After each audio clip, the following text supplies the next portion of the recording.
Hello on the Rockers. Put the kids to bed. Lock it up. It's On the Rocks After Dark. On the special edition episode, we chat with the hotties of Sorry for Asking podcast, adult performers and besties, Gavian Performer of the Year, Cole Connor, and the porn version of Aladdin, or is it Jafar? Adam Ramzi is here with me, who nobody wants to watch film adult content. Wah wah! Your favorite host with the sassy most. Raise a glass, lower the lights, let the drinks begin. It's On the Rocks.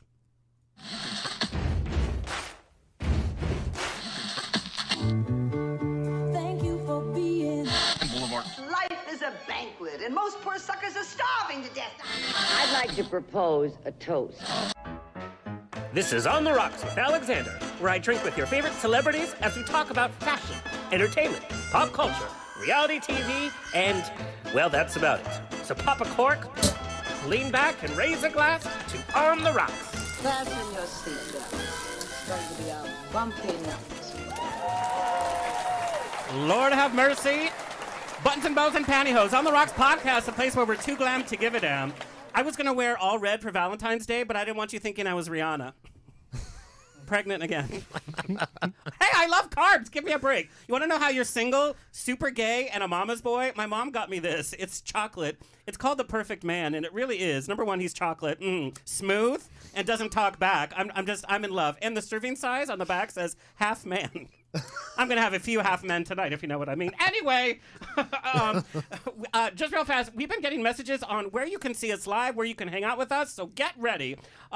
This is where you can get wasted with me. Girl, get ready. This weekend, I'm your host for Out at the Fair for Riverside County Fair on the pageant stage, Saturday, February 18th at 7 p.m. Also, Sunday, February 26th, I'm your MC for Redemption Pool Party at IBC in Palm Springs. March 1st, I will be doing On the Rocks live with the Roundtable Podcast live on stage at Green Room 42 in New York City. Get ready for that. We have Charles Bush and Michael Musto are going to be our guests, and we're singing as well. March 3rd to the 5th, I'm your MC for Nest Fest at Roost Cathedral City for LGBTQ Pride for Cathedral City with Christopher Waters, Pepper Mache, Andrew Christian, American Idol's David Hernandez, and more. March 18th, I'm back at Green Room in New York for Unsung Middler, my new cabaret show featuring the music of the Divine Miss M. Oh, girl, we are traveling. Also, April 6th at Chelsea Table and Stage for an evening on the Lanai, remembering the Golden Girls at, again, back in New York City. Head to ontherocksradioshow.com for all of the links and the info.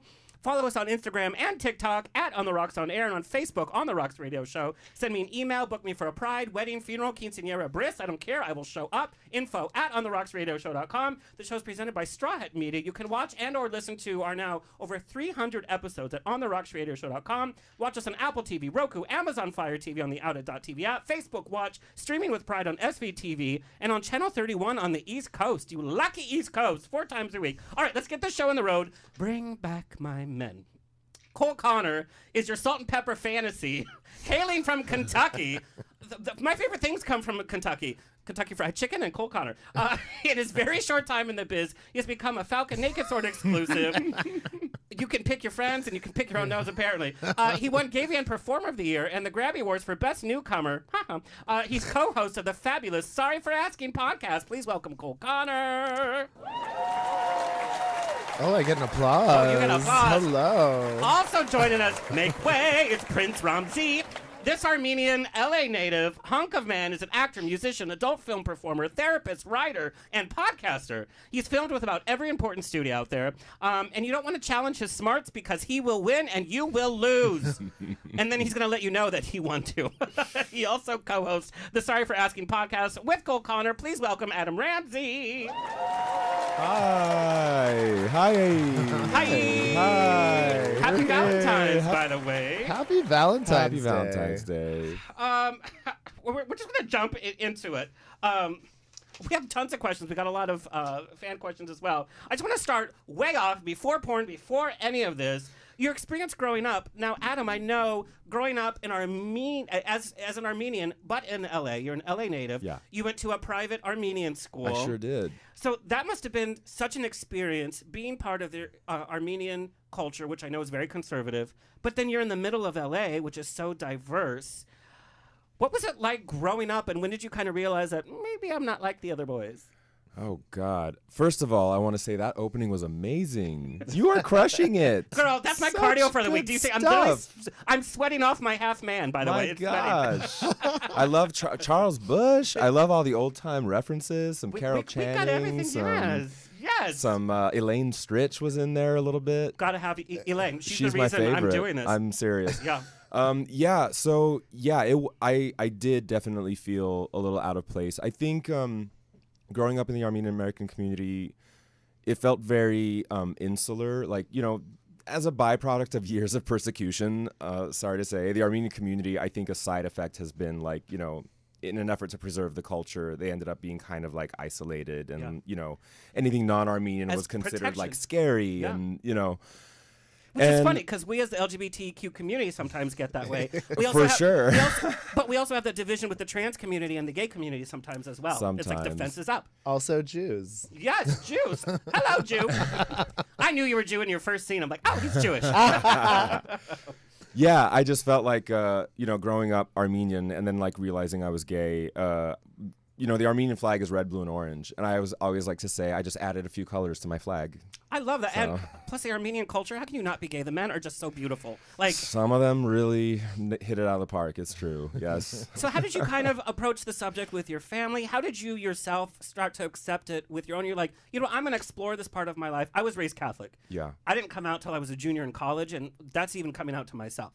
Right. So how did you kind of take control of that situation? Be like, no, this is who I am. It took some time. I think at first I knew I was attracted to men, but when I was in high school, I thought it actually gave me kind of an edge, being able to be like, yeah, I think that dude's hot. That makes me cool because like the other guys think it's really gay to think guys are hot, and I didn't think that I was gay, quote unquote. Like I always thought I was gonna marry a girl eventually. Yeah.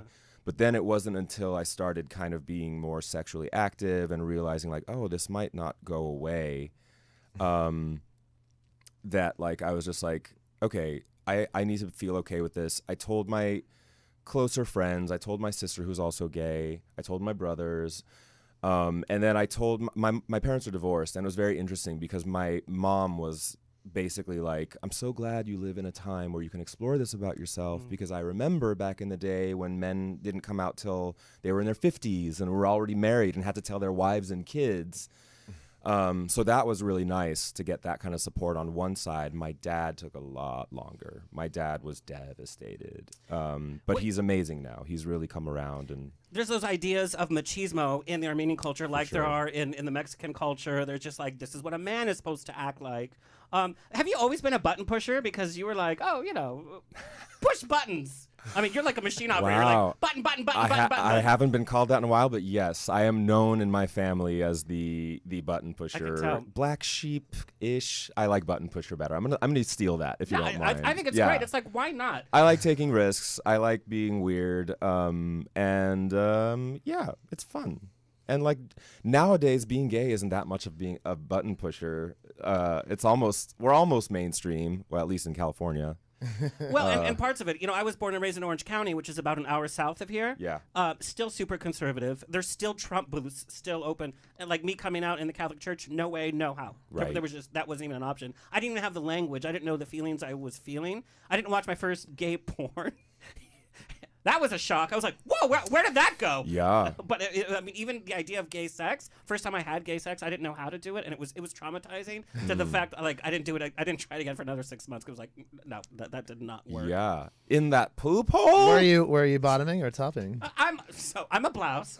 100% top, not Fem out of, top. not like, I would only need to be a top. Not that. It just cannot happen. Like I've tried. It just won't. You poor thing. I know, and I feel bad. And people expect because of my voice and my hands. So a date night, you get to the bedroom, it's like, okay, and they're like, okay. I was like, no, just the pillow. Like, hello.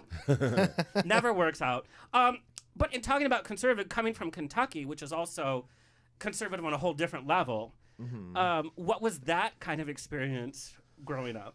Well, I mean, as I said, I'm Jewish, so it is a little less. Reformed Judaism is a lot less conservative than Christianity, I feel like. So, yeah, but I mean, I had a similar experience as Adam. I thought it would go away. I remember in middle school we had I went to a magnet school, and we had a dress code. It was like khakis and button-down shirt. Those khakis. I don't care if you're at Target with they used to make, or the UPS man, or private school, because we had khakis too in high school. Khakis make everybody look good. They're like How gray could you not be sweatpants. They're gay? like gray sweatpants. Yes, they are. But they help people that you put them in gray sweatpants. I'm like, meh. Yeah, but you can see stuff. So you're like, when you're walking down the hallway, and I'm like, I remember like being like, my eyes would just drift to guys' crotches and be like, stop it, stop looking at, stop. You can't have to do that. Like, keep your eyes up. And like, I fought it really hard until into my 20s. So, which the youngins nowadays are like 20s. My God, like you're half dead by then. You know, you're a daddy by 24, especially in porn. Yeah. But it's funny that the younger generation, like they're coming out at 13, Like 14, yeah. and they're just like, this is who I am. But it can also change. It's not like I felt when I came out that, okay, there was only gay and straight. That was it. There was bisexuality was a joke. Not even to talk about non-binary. That wasn't even in the language. Yeah. But now it's like you are always evolving. So there is no definite anymore, which I think is so great for youth, because we all change. Right. well, yeah, I mean, a lot more people are more fluid than we think they are, and also, shit, I had a point, and I was just Sorry, I interrupted you. That's my talent. No, but kind It'll of come fighting back. about, like. Oh, this is what I was like. You're told, oh, boys experiment. Like, that's just normal. Yeah. It's like, it'll go away. You're like, well, okay, Right. maybe it won't. Well, and the sad thing is that people feel that they have to shove it away at a certain time, and then, to your point, like then they get married, and then they have kids, and then they have to come out later, and it's devastating for everybody rather than just being yourself. Well, I love the idea of fluidity now. I feel like it's much more popular. I like knowing that maybe there are some people who did try it and were like, you know what? Glad I tried it. That was fun. I'm still more attracted to women, or I'm still, you know what I mean? Like I'm still, straight at the heart of it. The Kinsey scale, I think, even needs a bit of an update. Like, you know what I mean? 100%. And I think it's cool when guys are comfortable enough, or women are comfortable enough to. It seemed a little more mainstream, or at least more accepted for women to experiment when we were younger. If men did it, it was 100%. like, hey, no, I'm not gay. I would never. But Yeah. it's like, But bro, but even dicks. look at the adult film world as well. Like two women in straight porn, like that's a normal thing. But you say Yeah. gay, like, oh no, none of that gay stuff. It's like, well, what do you think two women together are? But that's Yeah. such a foundation of straight porn. Right. But also, there's a lot of homoeroticism in straight porn with more than one man. Yeah. and Like you have a women. threesome, things are gonna touch. And They're we're gonna touch. Yeah, and And thank God. we always look for it too. look for it. We watch for it. well, and, They're touched. They touched. well, we're gonna talk about that and how it relates to both you guys, by the way. But but it's very interesting coming from the Jewish culture. So I'm an atheist, a recent atheist. I'm not an angry atheist, like, oh God, don't believe in God, like whatever you want to do. But raised in the Catholic Church, and in the last 2 weeks, the Church of England has said that they want to start using non-gender specific pronouns for God.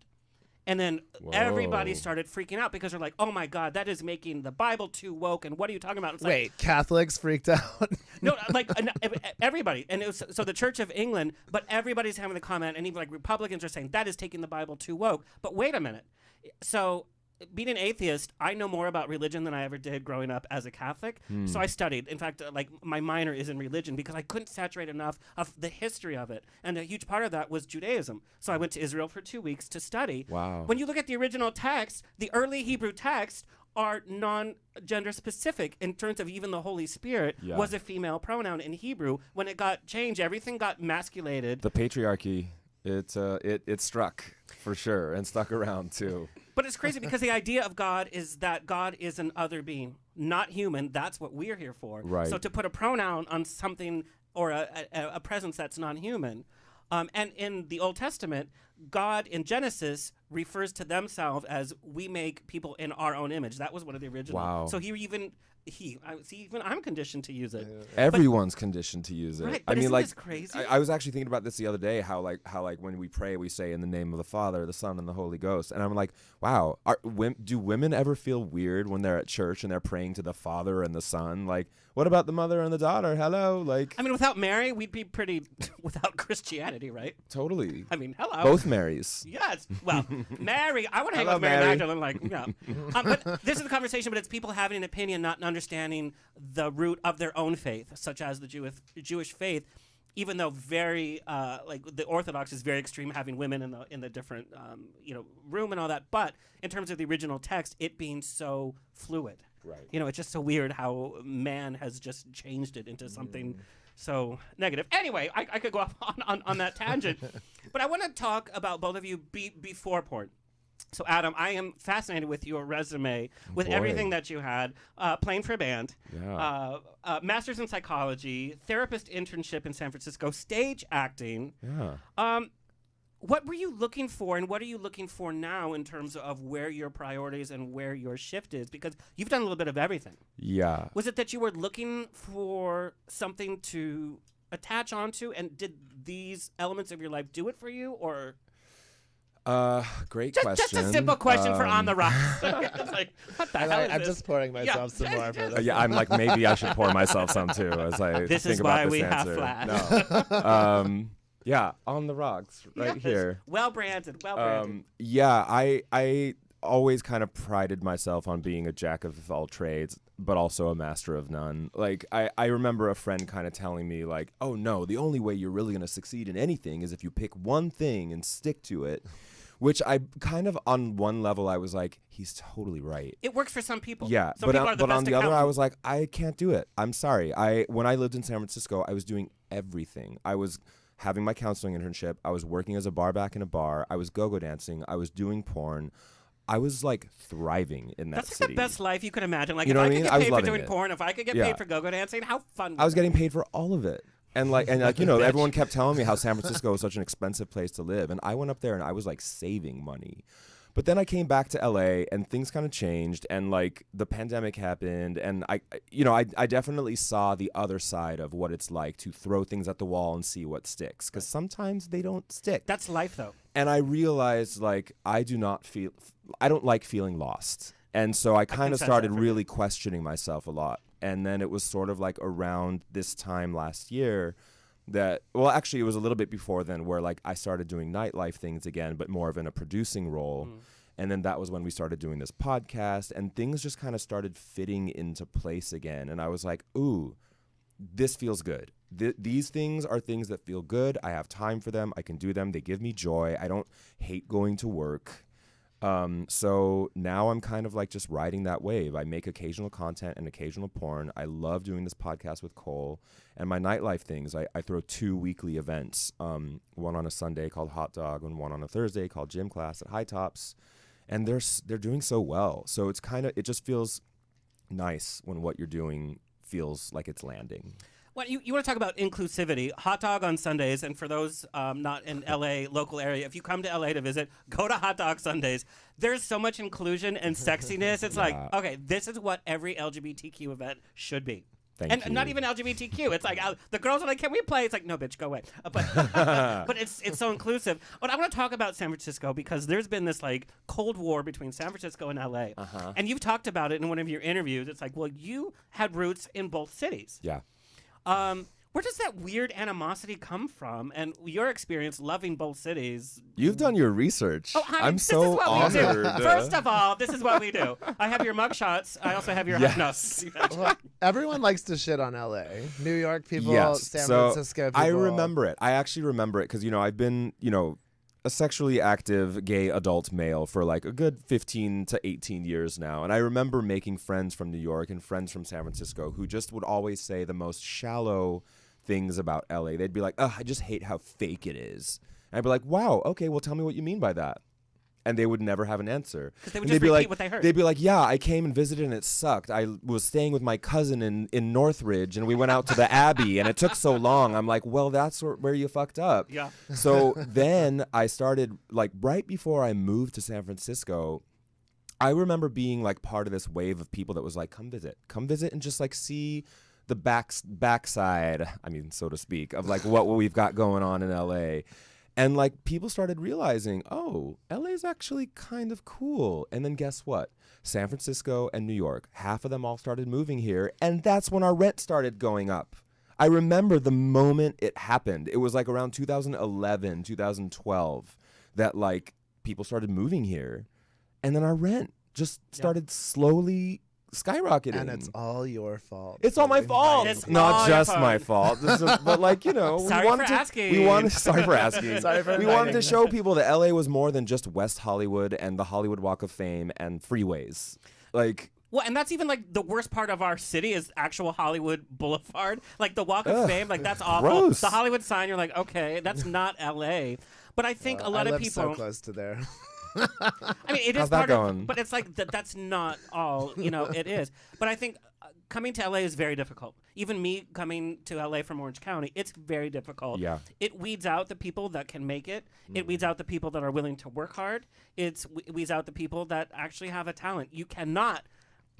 Here I am talking about but even if you're the hottest guy, it does not mean success. It just Sure. does not. However, It I've had doesn't this hurt, conversation though. with a friend of mine that's lived in New York too, and we both think we're like, yes, if you are gorgeous and hot in LA, helps. but maybe not so bright, you'll probably find someone that will you'll probably find people that can help you out when you need help. In New York, nobody's gonna put up with that shit. you know, That's you a know really why? good point. But you've got to at That's a least really good be point. charming.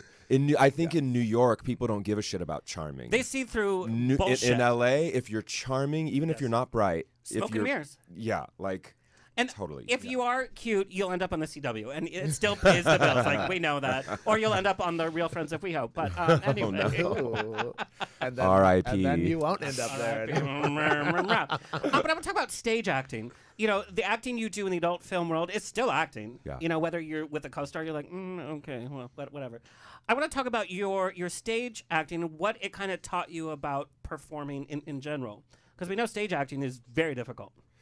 Yes. Well, I do stage and I've done also some screen acting. And I know that there's a big difference between the two. Yeah. There's a different way of landing your presence. And, obviously on stage, you have to kind of like be sort of believable and cute while also projecting.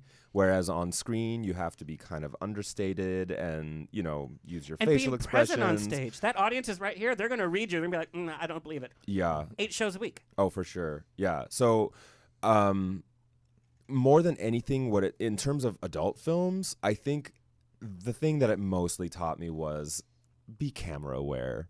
Just be camera aware. If you're going to be showing your body doing sexual things, you have to be aware that a camera is there. You can't put your hand a certain place, even though it feels natural to want to do it. There have been so many times that I've been shooting with somebody where they're just kind of being in, like they're getting in the moment, which is great to do, but I would like just gently grab their hand There's that and fourth move wall. it It's like, behind there's the audience. like Yes. something. You know what I mean? I've not so gently been like, take hand, Yeah. move. Yeah. KVN winner, bitch. Like, see the shadow that you're casting. Yes. I do want to ask you, being a therapist intern, yeah. I want to know what were some of the biggest things you learned about our community. What is our community suffering from the most? What are we most anxious about? How much time you got? Right? I mean, 2 minutes for this the thing is, yeah, I'll try and Sorry keep for this asking. succinct. I learned a lot through my time in my LGBT psychology grad program and working with counseling clients. I don't do it anymore. I don't practice anymore. I decided that wasn't the direction I wanted to go. But once a therapist, always a therapist. It certainly helped me hone instincts that I think I already had doing that program. But it also helped me just be a lot more aware that a lot of us have traumas that are very unique, but all are kind of under the same umbrella. And it's mostly about being seen and understood and not left out. And like a lot of things, and a lot of people have different tools with how to deal with these traumas and these triggers that come up in a variety of situations and scenarios. Especially because I work in nightlife, I see it all the time in very sneaky and weird ways. Some people are just better at being in a social situation. Some people are just better at being rejected or at being, left out of a certain situation, or better at being like the life of the party, or dealing with their alcohol, dealing with their drugs. That's also that too. Yeah. It's like how we kind of numb these feelings. Everybody does it differently, but we all are connected in the fact that we have these very specific traumas. And that goes back to what you were saying about like the younger generation. It's very interesting to see how some of these younger gays have no idea how to deal with some of these things, like in a way that somebody born, like a lot of gay guys I know that were born in the 70s have a very specific way of dealing with some of these things, because when you were born in the mid to late 70s, you knew that guys were dying of AIDS, but you didn't really have mentors or guides Interesting. to help you deal with that stuff. And even coming out, I guess if you're born in the mid to late 70s, coming out, your parents just kept thinking of AIDS, AIDS, AIDS. Absolutely. That's what gay was. You're It going to wasn't die, about- was yeah. what they were told. That's Now a really the good kids point. who are coming out at 14 and 15, they're like, oh, I'm so happy for you, or, you know, or just get the fuck out and move to the city, which they're like, Yeah. okay, fine. Like, Yeah. And they're on it's just- PrEP already. yeah, exactly. Yeah, and like PrEP is this magic pill. It's like, well, you still take precautions. You still be aware of being sexually active. I mean, this is just, and the porn community is probably the healthiest, most aware of sexually. And, the assumption when I was growing up was that porn stars are just, oh, God, they're just everywhere. They're on drugs and, Jeez, we get tested every month, for God's sake. More than or that. more. Yeah. Yeah. More than that. Shit. And I also think, I don't know how you guys feel about this. Also, having strong social media presences like you do, which is part of being an adult film star, is you can't just film and then be done. You have to do the marketing, you have to do the posting, you have to do all of that. But I feel that social media has helped, especially the LGBTQ community, start talking about mental health, talking about our issues. But then I think now it's gone to the extreme. It's like, well, if I put it all out there, I'm going to get so many likes and so much interaction that I'm it's like, well, my trauma's bigger than yours, And that's what I feel has started to happen. Yeah, and nobody wins a prize for that. And either. it's proportional. Somebody that was raised in a single parent home is going to have a different trauma than somebody that was abused, is going to have a different trauma than somebody that grew up very privileged that all of a sudden was left out on the street, or it's all proportional. And I think we judge people by our own trauma. Absolutely. I think discounting anybody's trauma or opportunity to be vulnerable is a thing of the past, and that's what I'm trying to encourage in anybody. I feel like I should be a little bit better about it. I haven't really been as good with my social media as maybe I could be. But what do you mean I always, good? well, just like I have a lot of reasons to post, and every time I do it, I'm like, oh, I need a break. Like, be it nightlife or the podcast or like any porn things that I want to do. Social media is a lot of work. It's a lot of work. It's like a full-time energy job. drainer. It's like an energy vampire. It's like, Yeah, but I actually had this long conversation with Jonathan Van Ness from Queer Eye. yeah. And he was like, Name dropping. Okay, no, sorry for asking. I don't care at all. I don't teasing. think he'd mind at all, because no, he he's told me great. specifically, he was like, whatever shame you have about posting, get rid of it. Yeah. People want to see. They do. People want to see and be vulnerable and be funny and be charming and show off. Like, do all of these things.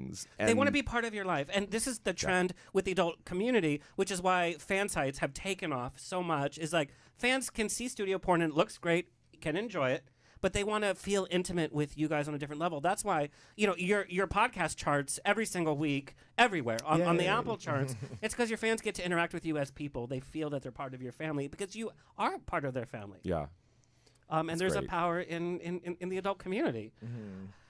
Anyway, so Cole, like in all my research, a lot of the interviews have to do with like you're newish to the industry and you become a fan favorite. What do you think your keys to success are that fans and studios and fan sites? I mean, there's some jealousy in the industry. I will just let you know. It's who's this bitch? It's like, oh yeah, well, here's my Performer of the Year award. Rocket ship to stardom, my sweet baby. And it's not just being white, which used to be the only thing that you needed to be popular. Now things have changed. Well, I also don't just collab with only white people too. So like I Some fan sites, it's like, is this a winter wonderland? Like, is this Christmas around? Because it's like, whoa, it's a snowman. Oh Anyway. my god. I know. No, I think I've always just said yes and show up. So like it's not that hard to show up to an appointment that you made. But why do you think fans respond to you so well? Because you have become very popular in a very short time. Shit. I don't know. Do you got anything, Adam? Do you want me to answer for Do you? you wanna answer Yeah, for me? I have some ideas. I call him a sex witch. he's good at it. Like point blank. Like he just knows how to engage with someone sexually and make it look fun. Like he's good at it. You're good at what you do, baby. I so generally am having fun, or I'm trying to have more fun than I am having, and so it comes off that it looks like I'm having more fun than I am but sometimes I'm having a great time. And so it's like I always say that like part of being a performer is like honing in on whatever it is that you need to hone in on your scene partner or partners to get to make it enjoyable for yourself. Like whatever it is, find the one fucking thing about them. If there's only one goddamn thing, then you find it and you hone in on it. It's like their left eye is really hot Their left when eye. it's looking at me, because sometimes like I know. But I don't know, who was Cole Connor before the adult film world? Like, what were you involved with? Well, so I was a personal trainer. I did online coaching and personal training in person.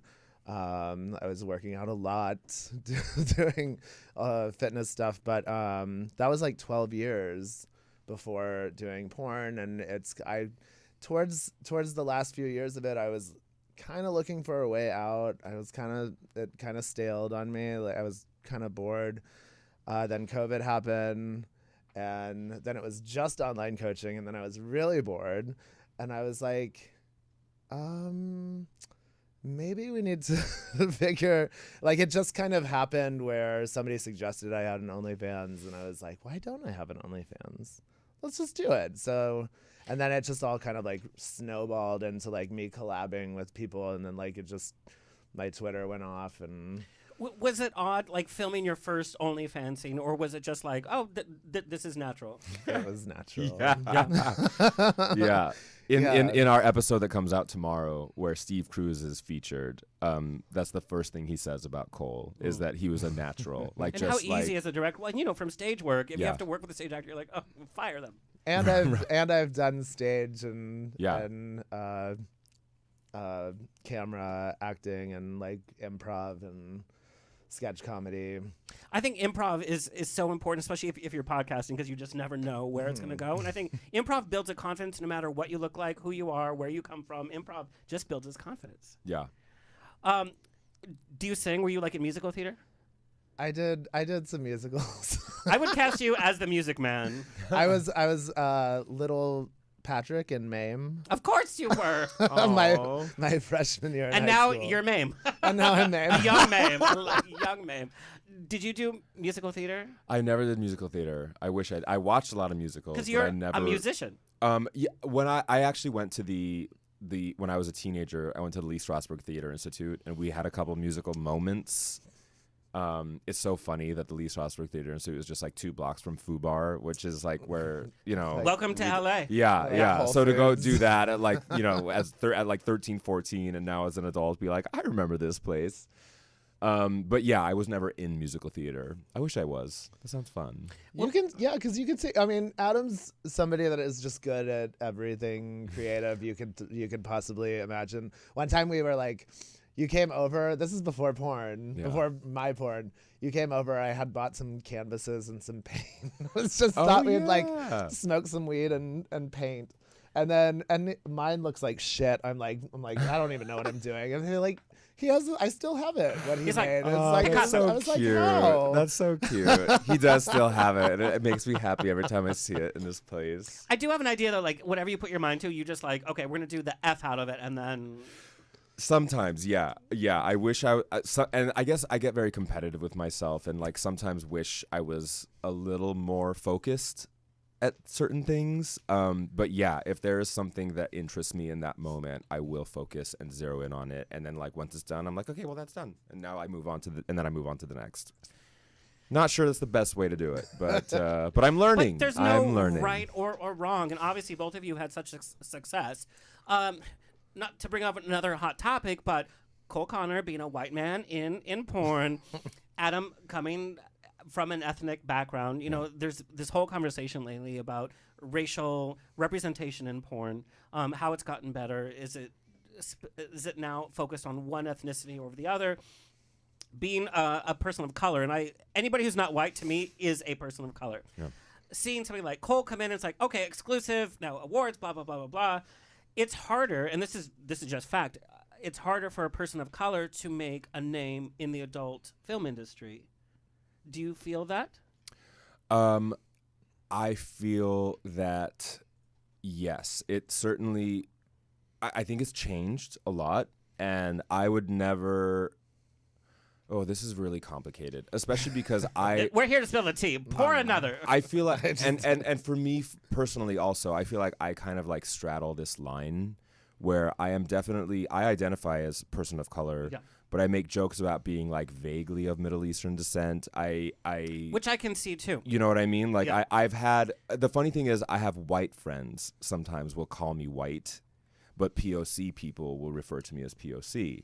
So it's like, and anytime a white friend of mine says that, I'm like, wait a minute, hold on. You can't say that to me because I have way more melanin than you, and I've been called a terrorist before. You have not. You know what I mean? So like, it's in moments like that awful. where I feel like it gets a little weird. I would never, though, in this day and age, if I see a white person make it in the industry, be like, it's because you're white. I'm not that sensitive. There are some comments to that, though. Yes, of course. But the thing is, like, look at it. Like, especially, I started with Raging Stallion Studios. And I was reminded of this fact only recently, that when they interviewed performers who were just starting out back in 2012, 2013, when I got started. Which was a whole different culture. Totally different. So we can't fault it, really, because it was just a different time. You can talk shit about it and say it's weird, and but learn, at the learn time, from and it. learn from it as they have, as we all have. But they would actually say in the interview process, do you have any preferences in terms of who you would work with? White, black, Hispanic, you know what I mean? Like, they actually asked that question. They would like have a checkbox. I don't remember. I don't remember exactly. I don't want to like get myself in trouble by saying that, but I do. I know that Race Cooper, for example, kind of pointed out recently that was something that was asked of performers back in the day. This was normal, and I've heard this from all the students. Yeah, this was normal. Obviously, that has changed. I think Raging Stallion has been really good about being inclusive and being like more diverse in their casting. It's because the audiences have demanded it. Mm-hmm. Yeah, like I the last time that I worked with Raging Stallion, or actually I think it was Naked Sword, but they're under the Falcon Media. They're all part of the family. I remember working on Scared Stiff 2, which was film, by the way. so good. I love Halloween. Yeah. Oh my God, it was so much fun. I won an award for it and everything. Yes, Just girl. gonna say that. Best Supporting Actor, Straight Up Gay Porn Awards. Thank you. But I remember when they posted a picture of like the 10 cast members. It was me and Brock Banks and 8 white guys. Yeah. And a lot of people decided to be like, wow, can't believe it. Like, there was one performer in particular who was like, I can't believe in 2019 you're still posting pictures of cast that look like this. And on one hand, I wanted to be like, hold on, that's not fair, because I'm there and Brock Banks is there. Yeah. So I felt very on one hand, I felt like betrayed a little bit. I was like, you can't be like, this is not a diverse enough cast when I'm in that cast. But then I'm also like, I'm not a black performer who would see that. So I don't know what they feel like when they see that, when they're like, wow, there's literally not one black person in this cast. I think companies like Falcon have taken that kind of criticism and been like, clearly we need to do better. And they are. Right. And I think, and also sometimes it can look like they've fallen short because things happen. People back out last minute. People don't pass tests. For sure. And they have to go with somebody that can replace them immediately because the production's in production. Like, they can't just add on a day like 3 weeks later. Right. So, and that's happened in stuff that I've been in.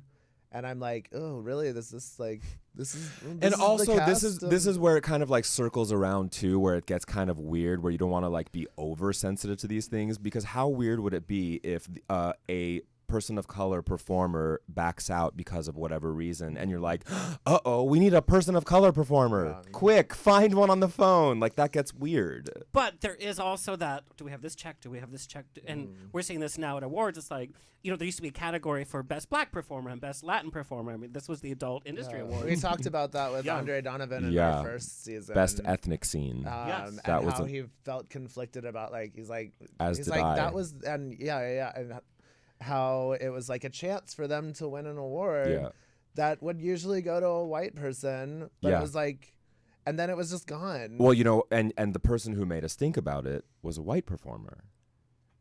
Did you know about this? No. Oh yeah. So when the Gavians took a hiatus for a few years. Yes.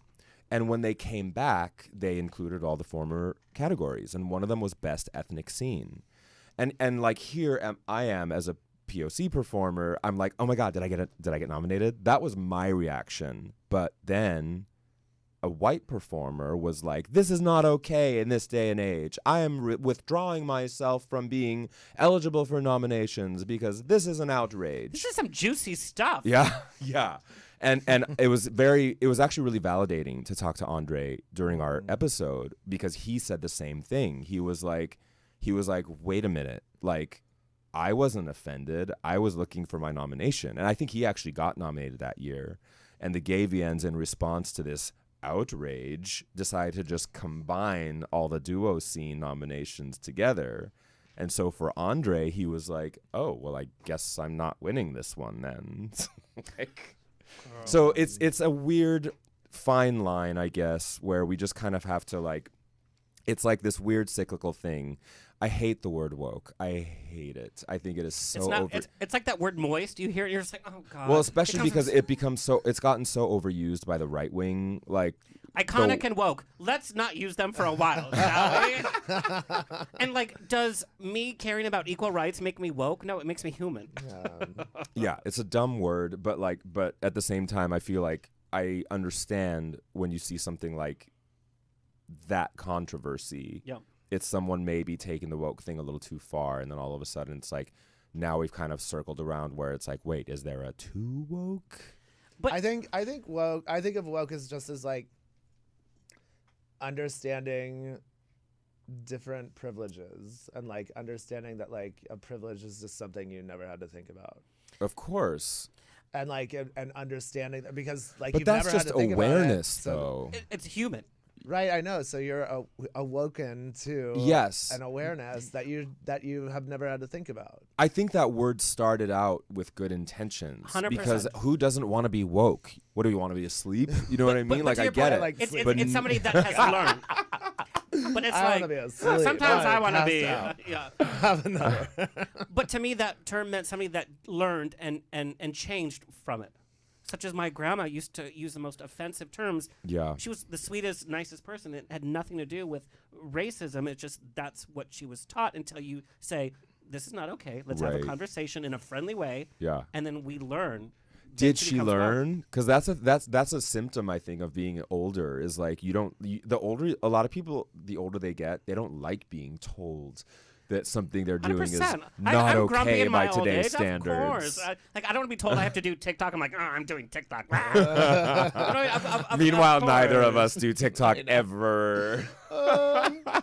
You guys are going to have to go to TikTok. Oh, you just No! I know, but you have to. It's coming. It's Cole, coming. should we It's TikTok? coming, Do we have to do it? Yeah, I told you about my TikTok idea.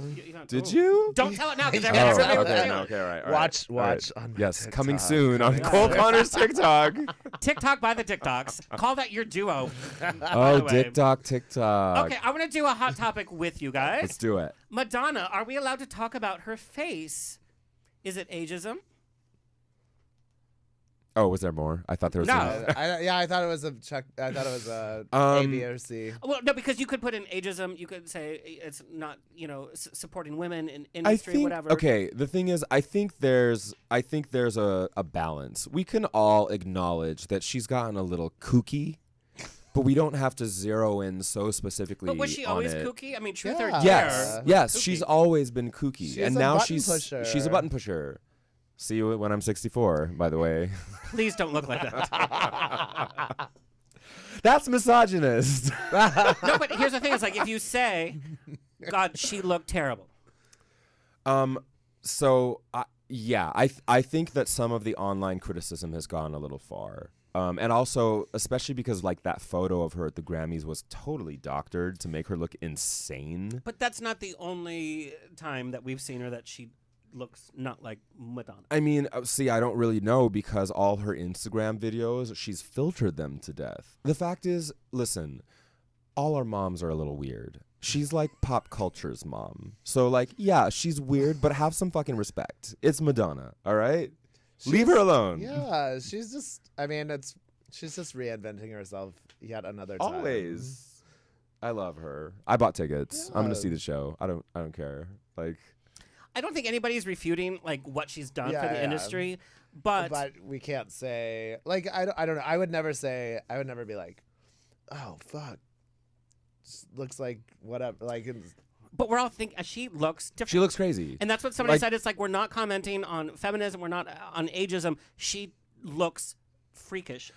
It's not just the. I'm a longtime Madonna fan, and I am too. And the thing is, it's not just about the facial stuff. Like everyone wants to do plastic surgery in their own way, and different people look weird, whatever. She also like dresses the way she does, and like there is this part of me that's like, no, why don't you do Ray of Light Part 2? Why don't you blow my mind with like how you've come to terms with being this mid-60s mother? Yeah, But like Cher has but done. she won't. She's like, I'm a party girl forever. So like, I have to be like, okay, I accept you, Madonna. You do it how you do it. So I have to get over my shit, and I do. And people have put her down on social media for the last year. Fact is, she's still sold out almost all of her concerts. Of course. It's like, okay. There's The money's no, being there's spent. I was like, nobody like we her. can't She stand her, but we're going to buy her ticket for Yeah. she understands that as long as people are talking about you, it doesn't matter what they're saying. Yeah. Its sales are up. Yeah. All right, so let's talk about, sorry for asking, how did you guys meet in the first place? We met. Are you changing your story as you're looking at each other? No, Oh, we no, haven't. not like- No, I think I remember. I think we like the first thing that he remembers of meeting me is a different story than I have. Oh, I Yeah. can't wait to hear this. I love this kind of stuff. But then I remembered. I was like, oh yes, I do remember your story before my story happened. Yeah. I just didn't put it together that it was like the same person because it was in different cities. One was in LA, one was in San Francisco. Yeah. Right. Tell us the goddamn story. Well, I mean, obviously, I saw his Instagram, and I was like, "Who is this adorable cutie with this beautiful body and this cute ass smile?" And like, I think I might have even like written to him to be like, "Hey," but like, I don't think obviously he must have gotten tons of messages and just ignored mine. Oh, like you don't get tons of messages? I mean, Whatever. we focus more on the ones who we're looking at, not ourselves. But I remember seeing him out at a party, and I was introduced to him by another friend, and I just thought he was so adorable, and we chit chatted a little bit, and then what was the next thing? In The San next Francisco, thing we was met. in San Francisco Okay. Pride. Yeah. Wait, but you don't remember meeting him at, No, at I that party? remember. Okay. I remember, but like the first when we were talking about where we met, somebody has asked us this question before, and I was like, oh, it was like San Francisco Pride at what's that party, Mama or Juanita Moore. or I don't know. No? I Oh. can't remember. It was like They I don't closed know. Harvey's, by the way, Yeah, I know. for San Francisco people. Oh my God, I can't believe that. Anyway. I heard a really good read about that, by the way. Like a lot I of wanna people, hear it. a lot of people were like, "Oh, Harvey's closed. Oh, it's an institution, whatever." I saw there was this one dude who's a chef in San Francisco who posted, "Calm down, Marys. You could go to Costco and get the same shit. I mean, that's true, but it was Harvey's, Yes. like Twin Peaks. Yeah. You know, Go to Costco's to get your mozzarella sticks." I do. I love you, Harvey's. I'm sorry. Oh, Rest in peace. yeah, it was just at a Pride party, and I was in town. I was staying with a couple friends mutual friends. So, and that's kind of where. And then back in LA, we started hanging out more. Yeah, I had moved back to LA, and then I don't remember when we started hanging out, but it was just like all of a sudden he was just one of my people. Like it was like maybe 2016, I 2017. think it was like around when Summer Tramp started. Yeah. Oh, that makes sense. Yeah. So the first time like you guys hung out, was it physical? Was it that, and then it blossomed into a friendship, or? There's a weird silence, Oh, so I'm just good gonna. I'm trying to think. question. Because I'm you know, trying to think, like we've had sex. like a handful of A times, handful of and times. like a lot of times other people were there. Well, I don't remember we're if gonna you talk and about I. that in a minute. Wait, did we ever have sex just you and me? This is what. No, I wanted to. Oh my God, right here. I wanted to Put talk the kids about to bed, this, turn off how the lights, we come have- on. We You heard have it here first. never had sex without anybody else there. Oh my God, I think you're right. I know. But you did have a crush on him first, like in terms of like. Yeah, but he also had a boyfriend, and it was like I did. You messaged him while you had a Ooh. boyfriend, girl. No, they came up to me at this party together. Who? I'm Which so glad. boyfriend? I'm so glad this there is was live. no boyfriend. you Who are you talking about? know, Michael? yeah. And He he's didn't here right now. count. It was like at Daddy Issues or. Sounds like there's a lot of Dill for issues. something. Oh, I think I know what you're It talking was at about. like Los Globos. Yeah. No, we were friends by then. No, I think that's the first time I remember. See, meeting maybe you. this is your memory of it, where you're like, "Well, I don't want to get too close because that guy's got a boyfriend." And meanwhile, I'm like, "He ain't my boyfriend. He's just like my Or good I was friend." just high or drunk or something. Maybe. Maybe. So So blurry facts, Blurry blurry on the facts. Sorry for but I asking. think, you're like, I don't care. Literally. You're like, I don't care anymore. no, I do because I think this is very funny about LA friendships and relationships. You know, what can start up something can evolve Yeah, into something. I think what it speaks to is that we're kindred spirits. I think we very quickly became close, and that's why the details are fuzzy, because I feel like we've been close since the beginning. You know what I mean? So What was it? Because we all make friends here in LA, and it's like, Yeah. oh, you know, see them at the bar, at a party, whatever. When was it clicked that you're like, oh, this is a real friendship? Was there an instance that something was like, oh, well, he's a real friend? I remember one moment. There was one moment where we were about to go somewhere and he came to my house. I think I posted it on my Instagram. I was just like getting ready in my bedroom and he was like in the doorway of my bedroom, just all smiley and adorable. And I took a picture of him and I posted it on my Instagram, and the caption was, "Get you a puppy who looks this happy to see you." And it was like, because he was just so smiley and adorable. And I was like, I'm so lucky that I found this little bastard. That is so cute. That's my memory make of me it. cry. That's my memory. Um, It's okay if you don't have I one. don't know. No,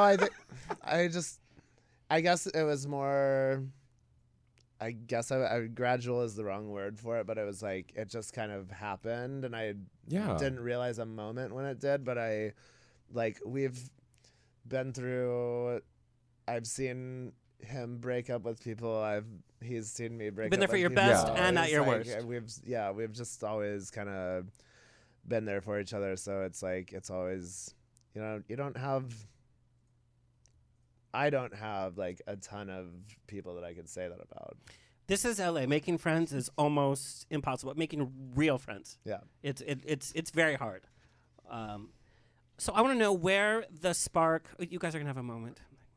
I mean, I feel like this is all moments right now. I'm like a little drunk and real emotional. There's a full flask over there. Is there more vodka? There's more. Did Well, I I am- already guess about that? So I want to know, doing a podcast, now that you guys are in season 2 of Sorry for Asking podcast, now you realize what it takes to be a podcaster. It's not just like, oh, we're so funny together, we should do a podcast. Because how many people have come up to you now that you guys have this successful podcast, like, oh, I should have a podcast too, and you're like, bitch, you don't even know. a lot. What was You're like, the there's a lot of inspiration? things that you should have before you should do a podcast. Like time, money, everything. Uh-huh. Personality. Charm. Smarts. Personality might be number 1. Please. What was the inspiration for Sorry for Asking, and what is the podcast all about? Well, like you and I were both, I think it was at Hot Dog when we started Magic talking happens at about Hot it. Dog. I'm just Magic telling you. happens. It's really true. And we were like, what are you up to? Blah, blah, blah. It was like, and I had been thinking about doing a podcast and like had no idea where to start. Like, Yeah. even like what microphone to get and like what platform you even like sign up on. And I'm like, you said to me that you were thinking about doing a podcast. I'm like, I'm thinking of doing a podcast. I just don't know what I'm doing. And you're like, oh, well, I have a friend that is like telling me what to do to start it. I'm like, I think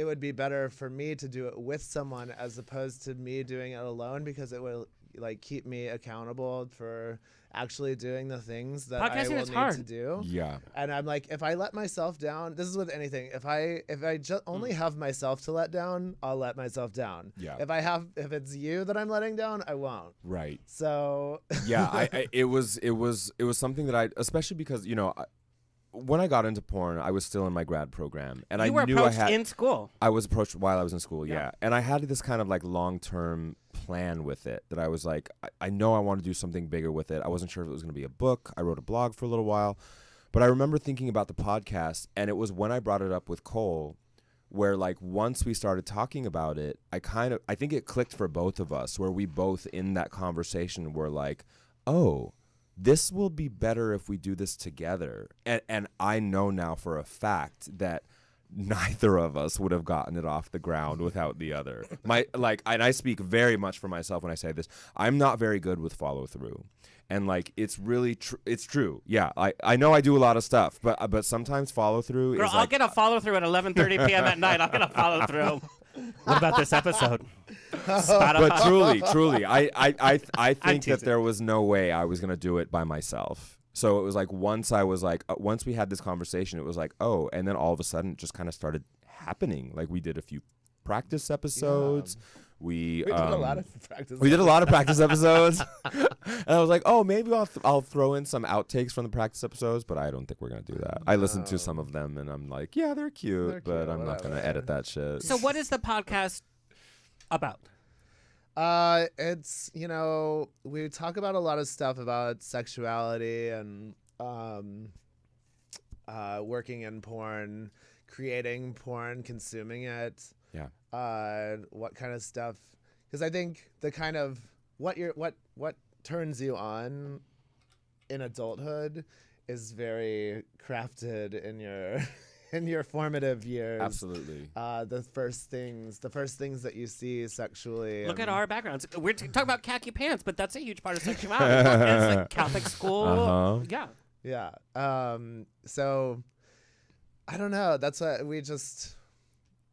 A lot of it is just us having fun talking about like what is fun and stupid and sexy. I'm going to give a little critique if you don't mind. Oh, It's not please. just about what I love about it is it's so welcoming. So people think, oh, you know, it's two porn stars doing it, so it's going to be sex, sex, sex. Yeah, it's part of that, but it's also part of everyday life. We should be laughing about sex. We should be talking about sex. We Totally. should be enjoying sex. We should be making sex part of everyday life. That's what we should. And I think that's what your podcast is doing.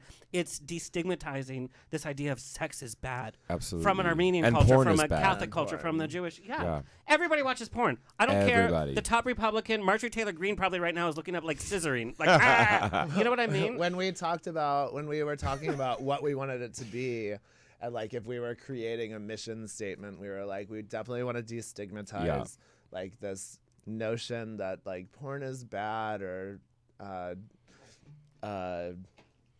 Well, let's just start with the fact that literally everybody watches porn. Yeah. Everybody yeah. has seen porn in their life. Yeah. Maybe not Stevie Wonder, but like other people have seen porn. Yeah.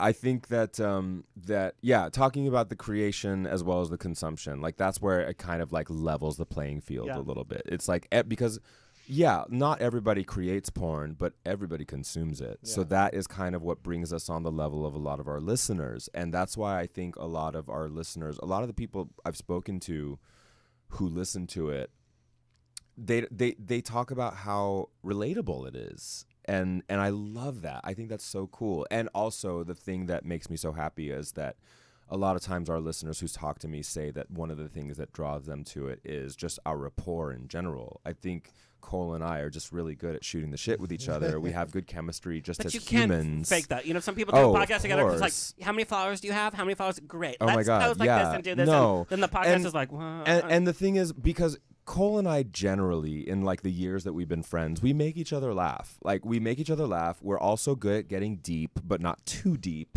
Like and that was kind of what I wanted to do, is like, I didn't want it to just be fluff. I didn't want it to just be like, cool, porn is fun. Okay, who would you rather fuck? Blah blah blah or blah blah blah. Like, which is still a part of it. Which That's is still fun. yes, and Sex that's is fun too, Yeah. and we do that as well. I totally but it's know what you also mean. like we get into, you know, like we were even on the drive over here, we were talking about like what we were going to talk about next. And it was like we kind of even it was a total, I don't even know if you realized. Yeah, we did. It was a total accident. We like talk about what we were doing. we like next. fell into this conversation about douching. It was just like it was just by accident. We just kind of like we Tony, both kind are of you listening? we both stopped and we were like, oh my God, wait, we should stop talking about this because this is perfect for the podcast. Like, and I was like, hold on, I'm gonna get my notes app out and talk about what we should talk about And it next. should be talked about. Absolutely.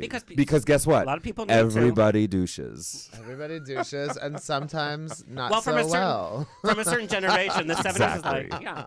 But but it's like fun that we can talk about this. Like my mom was part of my, I didn't even have the birds and bees conversation with straight people, much less gay people. Now she knows about sex. We have conversation about sex because she can have fun with it. She listens to your podcast, and it's just part of it. It's like For the moms. For the moms. Hashtag. but why not? And how about single moms that never were to focus on their own sexuality because they were busy raising their kids? Yeah. And now it's like, yeah, we can talk about sex. I can be older and still. Sex is fun. It's fun. And It is fun. If a you're doing it wonderful right. way to connect with people, It's for like- sure. And a great way to meet friends. Absolutely. Look at us. You guys filmed a scene recently. I haven't watched it 222 times. Oh. Oh. We're gonna play it. No, just kidding. Here we go. No, Clip. it's a certain group scene, and in a PG-13 way. It was funny to see you guys next to each other, but No, we fucked in that. We did. We got in there. You obviously haven't. I you didn't need pay to for watch the it another extended. time. Whatever. You just saw the trailer. No, it's okay. yeah. I was like, oh, okay. Now we both. Is that a weird cart? Did you guys drive there together to set? No, not this time. And set, Like, and the ride set home is would be putting like- it. Yes, that's putting it like it was literally the smallest hotel. It was probably smaller than this room. It's probably it was. this room with like a bathroom. It was Can like, you imagine this with everyone's room bags full in of it. 10 guys and Yes. a cameraman? and Yes. two beds. Yes. And two full beds in the beds. yes. It was like White Lotus, the PBS version. It was Yeah. Oh my God! Now that I looked think great. about it, we should repost What- that scene White with like Lotus the ass. music with Oh my White God. Lotus, White Lotus. Don, you better White try back. load And then ass. you just come in like, these White gays, load they're trying ass. to murder me. There were certainly not enough people of color. We could bring that up. I'm surprised it hasn't been enough, but that's one of those cases. I think It also wasn't. I mean, like I I was just not wanted in you guys charge to of drive home casting. after that scene and be like, that was me. Yeah, that was you. Okay. yeah, that was you. Was that you? Okay, so I want to address some of the fan questions we got. Cole, you hit headlines when you were attacked in Hollywood by a group of men.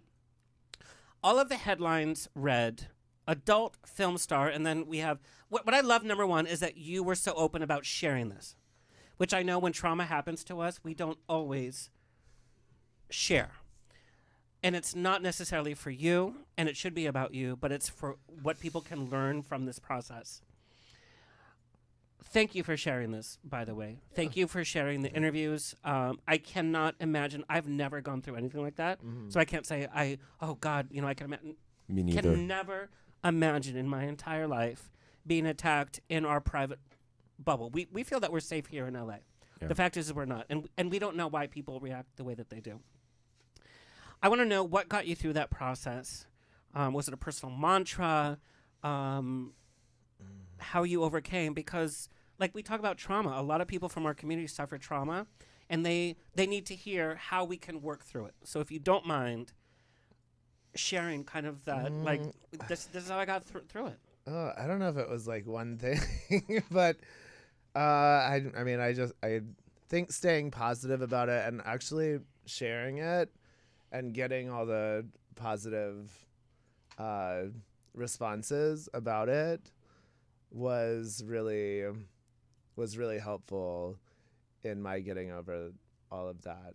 And like I still dealt with it for all of last year up until It's never going to go I away. still recover. I mean, I ruptured both hamstring tendons on both legs and that I just got fixed in September and October.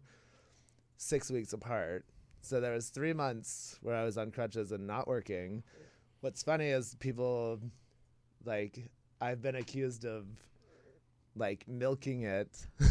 No way. Yeah. I have not seen one comment. Are you serious? They're out there. I've been accused of milking it. They're like, well, he clearly hasn't worked. I'm like, yeah, dumbass, because I made it look like I didn't disappear because I drip fed my content. That's Which what everybody you do does, by the as way. a performer. So, like, there was time. 5 months of last year, I couldn't work. I couldn't film. So Which we know is devastating to any budget. Right. right. So it was just not. Anyway. There were Now there were a I'm- couple of people who were really cruel and not very understanding and not very kind to what Cole was going through, and they were very vocal about it on their Twitters and very unkind. And honestly, I don't feel like it landed the way they thought it would. I think they thought they were gonna get like this mob of people to I talk wasn't shit, not and aware they of didn't. this. Nobody did. Everybody was on Cole's side, and that's I'm exactly so sorry where they that should have happened. been. That's disgusting. Yeah.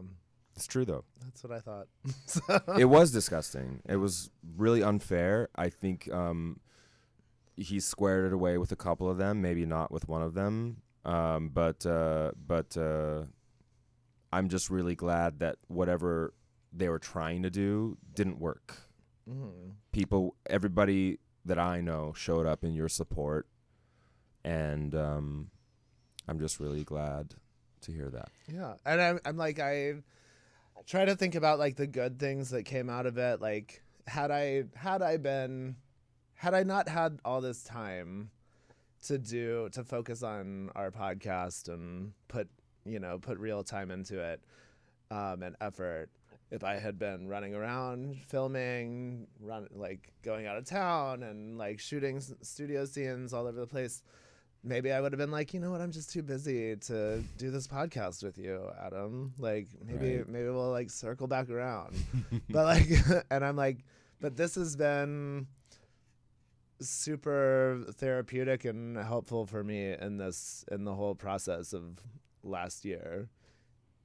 Well, and look how many people you're touching. For me to finally have a conversation about sex with my mom, I mean, that's huge too, you know? And we were a part of that.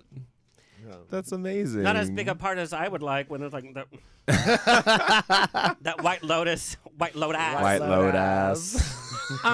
So Cole, and then we'll finish this conversation. But I really appreciate you sharing this, and this is the kind of reality that we're all dealing with.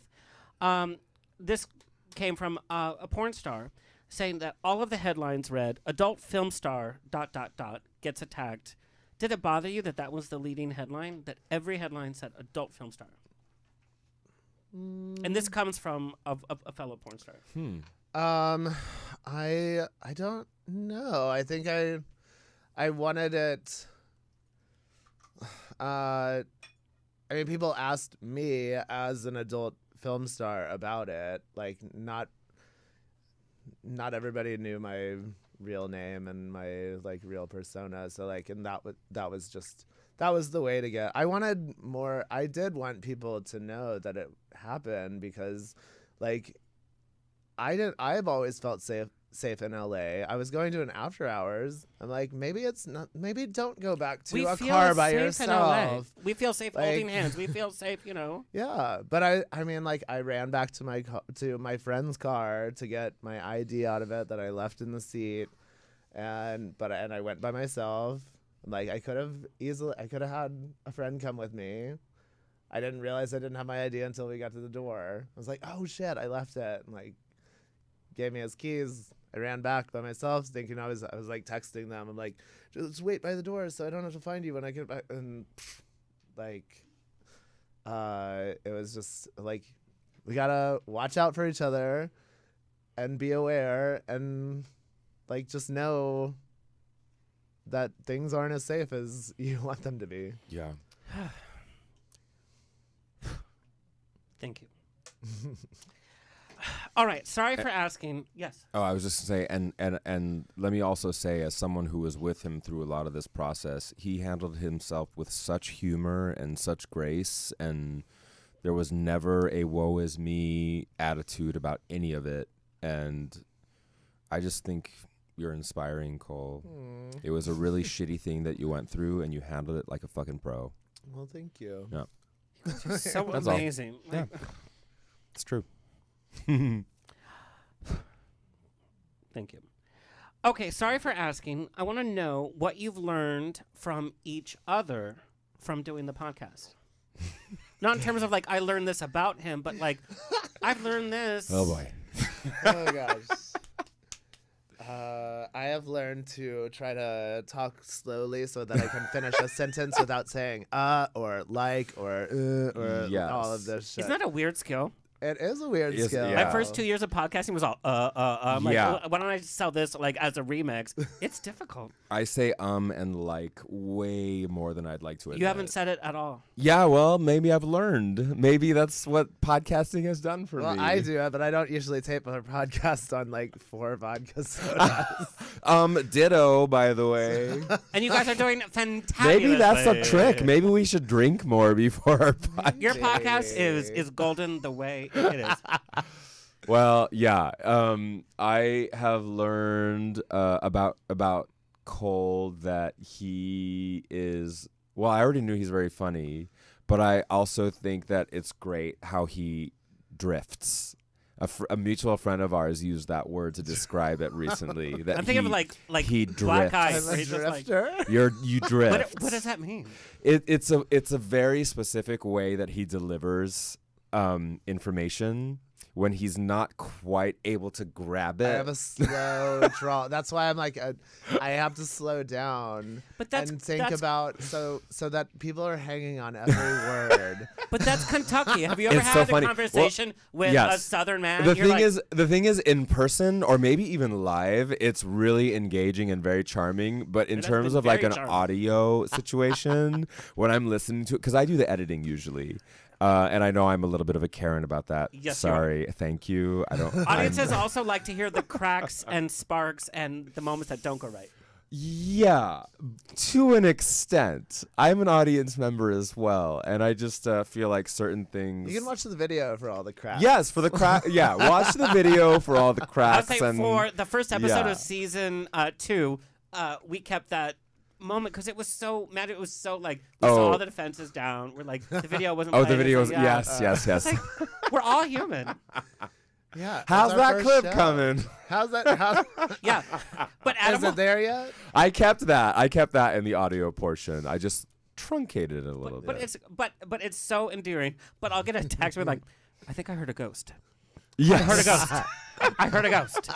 Oh my god, did you hear that? Sorry. Whoosh? I heard a I'm ghost. sorry. Like I heard a said, ghost? like I said, when I vote, no, he's making a joke. He's making fun of me, which I deserve, and I recognize that. Is that Judy Garland? But that's me. Is That's that an royalties? example of me focusing in on the things that I care about, and that's why it's funny because I like love it. You take pride in your stuff. yes, that's correct. Take pride yeah. in everything and that I you feel do. like it's really I think it's really cute. Like for example, Cole took care of all of the posting, all of the accounts, all like he did It's a lot all of that work. stuff. Like he did everything.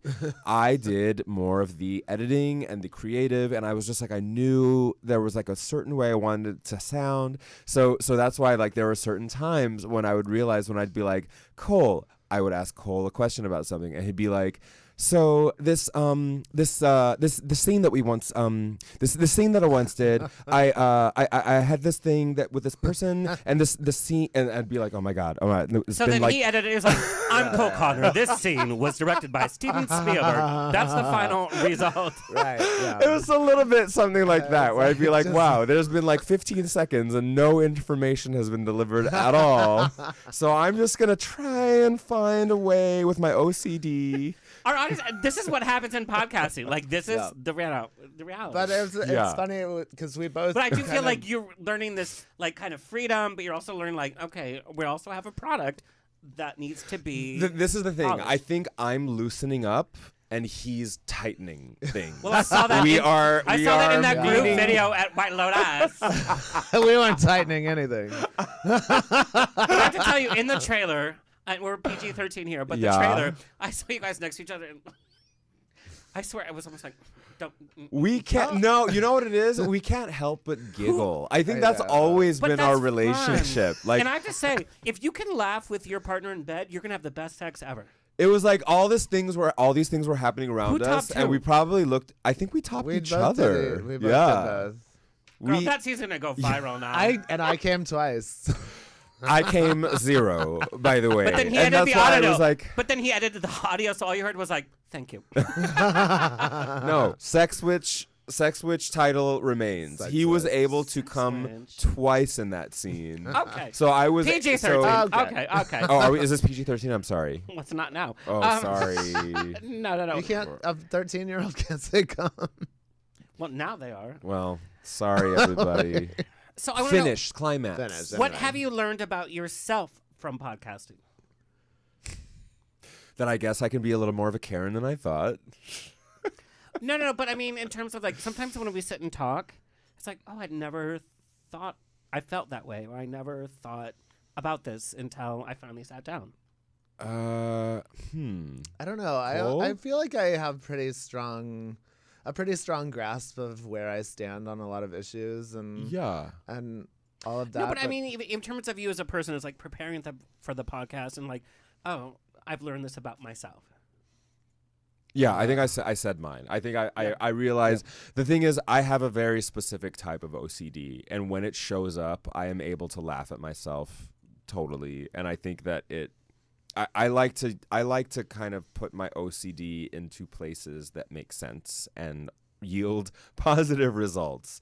So thank you, Alexander, for being patient with me sometimes You when know, I'm I've just probably teasing. been a little kooky with some of my text messages. Tony, you too. Thank you so much. You know it's that we're really teasing it. We're a mostly family because affair. I love what we do and I just want it to be wonderful. And it's your product. It's my product and I want it to reach people and I love doing it with Cole, and so that's me. That's what I've learned about myself. I love that it's given me a little challenge to try to be more direct in what I'm trying to say and try and just like finish the thought. End of story. That's Yeah. it. Like get it out. Like I haven't had to like rush through. I haven't had to rush through a thought. It's like, tell us your life in an hour. Much. Like literally. like- that's what I'll it be is. like, sometimes I'll be like Cliff Notes version. Cliff Notes version. But yeah, I mean, like nobody ever like forces you to finish your goddamn story. Right. And then, but you're like, we're on a time thing here, right? What has been one of your favorite topics that you've talked about on your podcast, or a favorite guest? Or Wait, do we have to talk PG-13? I mean, you can word it in a PG-13. Got it. Thank you for giving us that warning this time. I mean, it can be rated R, but like, yeah, you can say whatever you want. Just keep in mind our audience is. Karen, calm down. Yeah, okay, sorry. I'm just trying to do this correctly. That's Do all. it right. There's What- no correct. There's no. Favorite? I don't know about favorite. You know what? This is On the Rocks After Dark. Say whatever you want. Oh, perfect. Okay. Now the Do you have a sweat, my bronze favorite? is I feel like I've re-listened to our episodes before, and I feel You like seem like one that does. I would. Yes. I let an episode go. I'm like, I had Yeah. such a great time. I mean, that episode's out. I really loved our one that comes out tomorrow with Steve Cruz. Yeah. That was amazing. You know, he went from performer to director. Director, So he yes. understands both And sides we, of the and camera. we talk about all of that and how he got into directing and really like his sense of purpose in the world of porn. in the world yeah. of porn and like setting a good example for other people that will follow him. Yeah. So that was great. I loved our Drew Droege episode. So much fun. that I mean, was so it's- fun. it's I mean, true. So it's much Drew. fun. Drew has been on our show.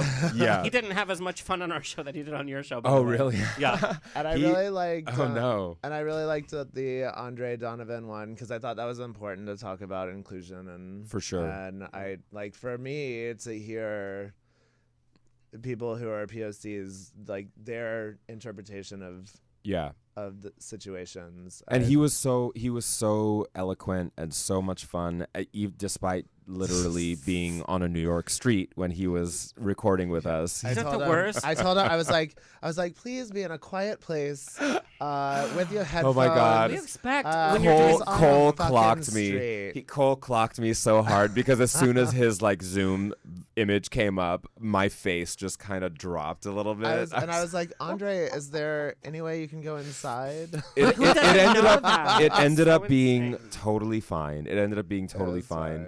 I love. We've had some amazing guests. We had Mario Diaz, who's like my nightlife dad, and And what are the origins of New York City nightlife? and LA nightlife, if you And ask me. Like he's Mario really was here kind of too, changed yeah. the game here, Oh, and he's 100%. the lead of Hot Dog.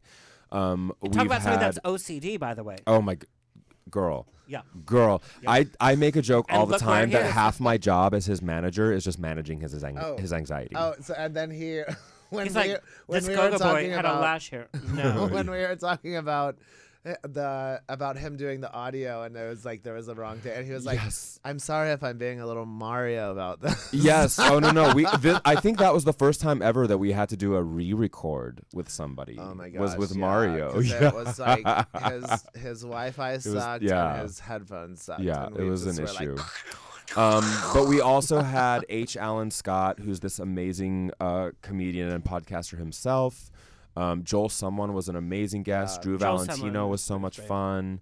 But honestly, we have a lot of episodes that are just the two of us, where we just kind of talk It's really about. engaging. And those are some of my favorites, just because it just us kind of zeroing in on a fun little topic and geeking out about it. And as a fan, I feel I'm part of the conversation. I feel like I'm hanging out with you guys. I'm like, yeah, I thought about that this week too. And I'm just like listening. That is exactly what I want to hear. Like, that's what I want. I want people to feel like we're having a conversation that they feel like they could be a part of. All right. We have to wrap up, but I want you to point. I'm going to say something and you point to the person. So you point to yourself. Oh if my it's you, God. Or you point to the other person. Right? So Okay. So we're just going to do this. Yeah. Worst driver. Wow. Do you have a worst drive story? Am I Why would you say bad? I mean, how many times have you been in a car with me? I'm always drunk. Fair enough. No, you're just a cautious driver. I think in LA. So you you have to drive be- slow. I think in LA you have my to be God. an aggressive driver. Okay. Point I like again. to say assertive driver, not aggressive driver. I think aggressive is. Oh, I prefer you should assertive. I can like imagine my it's like, tops. Assertive, not Sorry, aggressive. aggressive. That's some tea too. Okay. Point again. Biggest flirt. Yeah. Takes the most time to get ready. Do I? I don't know. Probably more than me, you know? I feel like you're I more feel of like a it's you're more more of of a a- look queen. Do you than wear I am. I guess that's true. Do you wear cologne? I saw both you guys on the red carpet at the gay It Vans. takes 2 seconds to Spritz. spritz a cologne. Okay, all right. Okay, point again. Worst tipper. Oh, neither of Neither. us. We both know how to tip. Yeah. Yeah. And top. We've He's both in been nightlife and we've- we're in, like- we've both been in service industry. We know. Most likely to start a fight. Ooh. Maybe me. Maybe you. Yeah. Yeah. Most likely to say sorry. Is it you? I believe in an apology. would- I know that. I think I do too. Yeah. I think sorries I think are this is very like valuable. we're very like Neither of us are dicks. we're not dicks. No, but okay. Best cook. We- Best cook? Probably Yeah, here. yeah. Yeah. Who's better on camera having sex? That one. That one. For sure. I'm good. He's just better. yeah.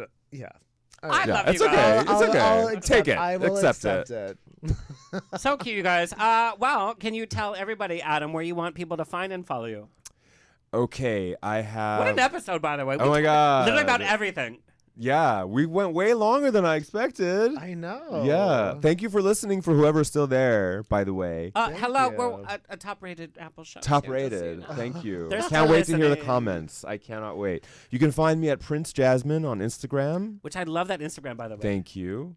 It's because everyone kept saying that I look like the butt baby of Prince Ali and and Jafar. Well, you saw my considering your intro, intro, yeah, I get that a lot. But I also am on Twitter as @AdamRamsey_XO. And Ramzi is RAMZI. Correct. the Middle Eastern flair. All It's right. important. So my Instagram is ColeConnor_official. My Twitter is ColeConnorXX, and every other Just for Fans and OnlyFans also ColeConnorXX. Same with me. Adam. The Twitter matches with the OnlyFans and the Just for Fans. And I have a lot of new stuff coming out. Me too. I've actually had an uptick in content. Cole shoots like almost daily. I'm like, if I have something I'm Latino. a week, I I'm shoot like, 4 I got times it. a day, but nobody watches. This is why I'm like, I have a lot of practice. So good at it. Sex witch. But it like I takes so said. long. So my mom just texted. I listen. Great show. Oh, thanks, And I Mom. told her tonight because she's still a little weird about sex, even though we still talk about it. I was like, That's yeah, amazing. so, yes. Well, will this show be available post-cast? Like Oh, post-live? 100%, Oh, great. 100%. Cool. Didn't you read my whole intro? It's available everywhere. It was long. Okay, cool. Yes. We're yeah. at Forest Yeah. Lawn. Whether you're 6 feet under, we're still going to play it for you.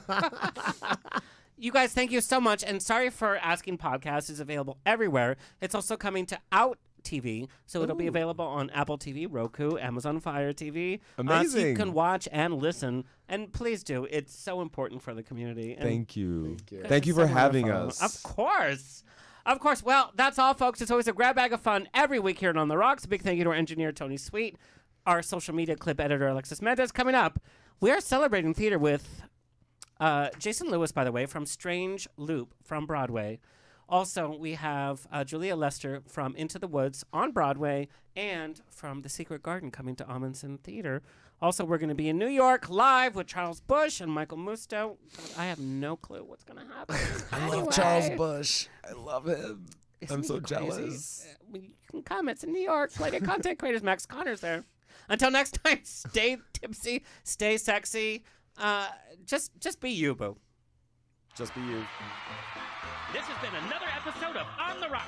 Tweet me and slide into my DMs on Twitter and Instagram at On the Rocks On Air. Find everything On the Rocks for free at OnTheRocksRadioshow.com.